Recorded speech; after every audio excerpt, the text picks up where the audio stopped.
you don't want to lie because you program yourself falsely, and then you automatically see what isn't there. And then, of course, the world will slap you in the face continually, and you'll think, oh my God, the world's such a pathological place. When the truth of the matter is that, no, you just keep running into things that you refuse to see. And instincts, they may sometimes lead you wrong, but they're the only thing that's ever led you right. Right. And that stuck with me because... Yeah, well, there's something very relevant there too, on the instinctual front. Okay, so things will beckon to you and call to you, and you'll have intuitions about which pathway to take. And you will, in all likelihood, follow those, because what else do you have? You have these orienting instincts. This is another reason why you don't lie.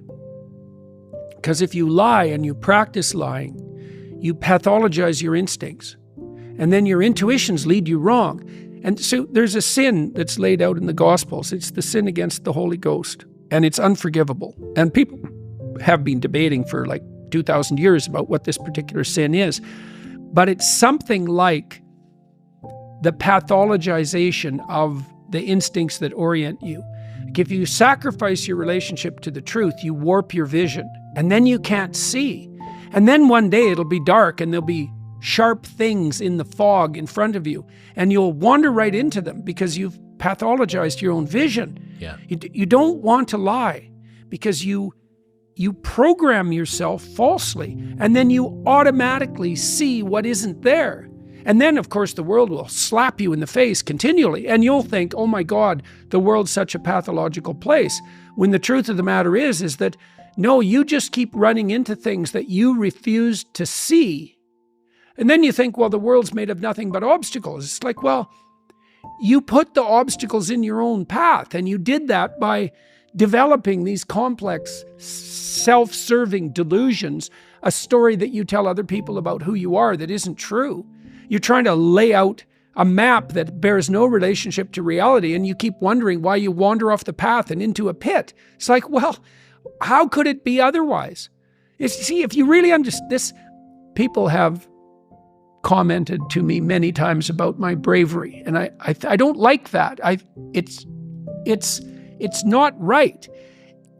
I'm afraid of different things than the typical person. Maybe that's a good way of thinking about it. I'm way more afraid of the consequences of saying something that's false or wandering off the appropriate path than I am of whatever consequences might come for saying what I believe and doing what I believe to be the case. I'm way more afraid of that. You know, I've been reading the Gospel of St. Matthew. I'm writing a book at the moment called We Who Wrestle with God. And one of the things Christ says to people continually is to not damage their vision, is to not put, that's the best way of putting it. Don't occlude your eye. You can see what's in front of you if you're willing to see it. And if you're willing to see it, many of the terrible obstacles in life, you can just walk around.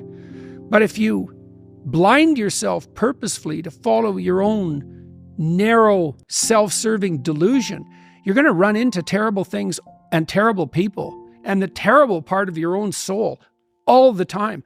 That's what you should be afraid of. But the best thing that you can hope for, if you do that, is to fluke success living somebody else's life. Right. Great. Wonderful.